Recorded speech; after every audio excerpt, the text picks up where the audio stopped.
Potato and zucchini burgers with a melting heart are a tasty vegetarian variant of the classic hamburger. Here's how to prepare them.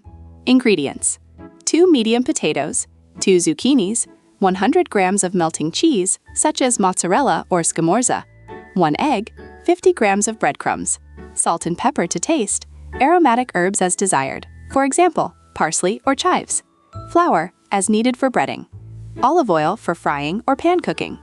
Preparation: start by boiling the potatoes in salted water until they are soft.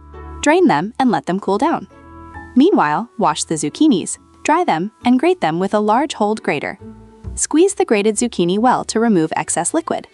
Mash the potatoes with a potato masher or a fork in a large bowl. Add the grated zucchini, egg, breadcrumbs, salt, pepper, and aromatic herbs. Mix well until you have a homogeneous mixture. Take a portion of the dough and flatten it on your hand.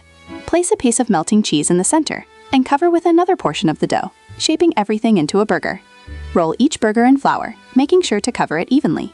In a pan, heat a little oil, and when it's hot, cook the potato and zucchini burgers on both sides until they are golden and crispy. Drain them on paper towels to remove excess oil and serve them warm. Curiosity: vegetarian cuisine offers countless possibilities to reinvent traditional dishes in a veggie key. In Italy, the concept of melting heart is often associated with tasty baked pasta or fried preparations, such as arancini or breaded mozzarella sticks, which hide a delicious surprise of cheese that melts during cooking. Tips: if you prefer a lighter cooking method, you can bake the potato and zucchini burgers at 180 degrees Celsius for about 20 minutes or until golden brown, turning them halfway through cooking. And if you're feeling adventurous, you can add spices such as curry or paprika to the recipe for an exotic touch. Enjoy your meal!